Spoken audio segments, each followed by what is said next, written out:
O que você verá a seguir será a fala de um outro amigo meu que estuda a questão de línguas há muito tempo também.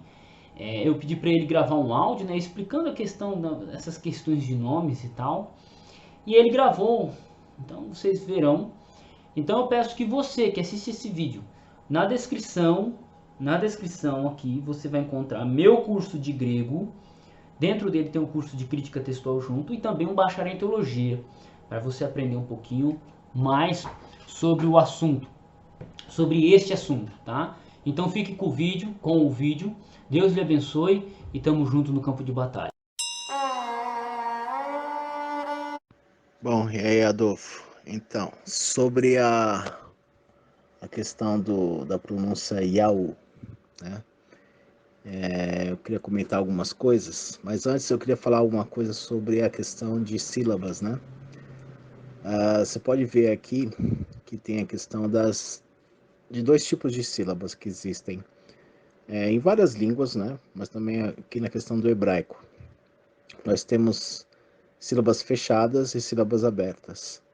Sílabas fechadas são como essas no formato CVC, em que você tem uma consoante, uma vogal, que na maior parte das vezes em sílaba fechada ela é curta, e uma consoante seguida, né? No caso aqui tem a palavra ben, né, que significa filho em hebraico. Ela tem uma vogal longa, né? Ela começa com uma consoante, segue para uma vogal longa e depois termina com uma consoante, né? Então você tem uma sílaba fechada com vogal longa. Depois você tem uma sílaba fechada em que você tem uma vogal curta, como em bath, né? Que é filha, né? Bom, sílaba fechada com vogal curta. E você também tem uma sílaba aberta em que você termina com uma vogal. Então, o que é uma sílaba fechada? Termina geralmente com uma consoante, e uma sílaba aberta ela termina com uma vogal. O hebraico não começa com vogal, né? Ela sempre tem que ter uma consoante, né? Como foi falada no vídeo do Nietzsche, se não me engano, né? De fato, você tem que ter uma consoante, principalmente porque o hebraico ele é bastante orientado em relação às consoantes, né?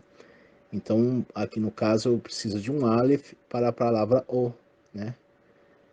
E para poder ter uma sílaba aberta, né? Então, eu não posso começar com uma vogal, né? Aí depois eu queria comentar sobre a questão de semivogal, das semivogais, né? Em português isso se chamaria de semivogal, né? Mas no hebraico é tratado como consoante, né? Que seria o som do vav, né? Que é o som do W, e o som da consoante Yod, né? Que corresponde em português ao J, em latim também seria o J, só que em latim seria a pronúncia seria Iota, né? Ou o Y do inglês, né? Em português ela funciona como uma semivogal e geralmente ocorre entre tongos ou coisas do tipo, né? A palavra J em português, ela vem da palavra latina iota, né? Porque a letra J veio da letra I e ela veio quando ela funcionava como uma consoante, né? No caso iota, né? E aí ela tinha essa forma diferenciada, né? Para indicar para o leitor de que aquilo ali se tratava de uma consoante, né? Iota, e essa palavra iota vem do próprio grego iota, né? Que é a letra lá que é usada no grego, né? Tanto em latim como no grego, né? Essas duas letras elas eram iguais, só que com funções diferentes. E aí também queria comentar sobre o W, né? Que vem do inglês W, né? Que significa dois U's, né? U's duplos, né? Que aí é usado também como uma consoante, né? No inglês principalmente. Em outras línguas ela acabou evoluindo para o som do V, como em alemão, que tem o Volkswagen, por exemplo. Wagen, né? Você fala com o som, ou Wagner com W, né?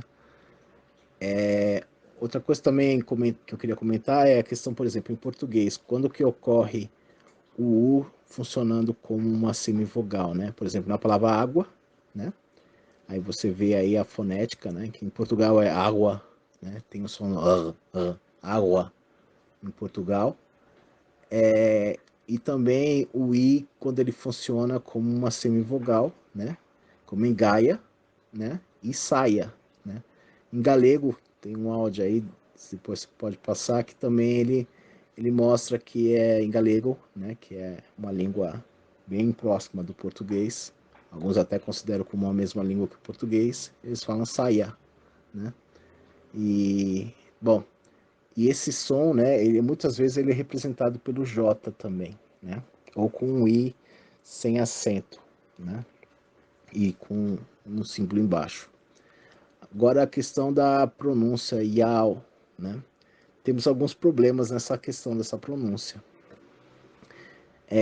Primeiro que a minha dúvida é o seguinte: o som Ya, ele é representado por um iod com kamets ou um iod com patar, né? E seria que o A ali é representado como o Re, né? É outra dúvida que se tem nisso daí. De qualquer forma, é muito estranho. Se você pensar como o Re sendo A, no hebraico bíblico, principalmente, não tinha o som como o H nosso, né? O Re, ele não era mudo. No hebraico moderno, ele é pronunciado como mudo. Mas o hebraico... aliás, tem uma situação em que ele era pronunciado como mudo, que é no final da palavra, né? Que aí seria como como uma letra que representa uma vogal, que pode ser usada para representar uma vogal depois na evolução do hebraico. Mas de qualquer mater lectiones, né? É, é, então, a questão do Re com A ficaria esquisito, então. Aí, se o Re for o A, o Iod, ele fica sem vogal. Então, qual vogal que é? Não, ficaria esquisito também. Aí depois, a questão é, se não é se o Ya, ele não é o Re, o A não é o Re, então nós teríamos o Ru, né? Mas ele seria pronunciado como U, também não poderia, porque no hebraico antigo não teria essa pronúncia para... Ele não seria mudo ali, né? E terminar com Vav e Re, né? Teremos um problema aí, porque se você representar como U e H, o U sendo vogal e não sendo semivogal, seria um problema ali, né? Porque você estaria com uma sílaba fechada sem ter uma consoante antes, né? Como eu falei lá em cima, não tem como você ter uma consoante fechada e você começar com uma vogal, não tem como. Então essa sílaba não teria como existir no hebraico, né? Você começar com uma vogal e terminar ela com uma consoante, não tem como no hebraico, né? Então você teria que ter, o Re teria que estar ali, né? Aí poderia ser o Ru, mas ali ele não colocou o Ru, não tem um Ru, então não teria como ser dessa forma, né? Então essa é a minha contribuição.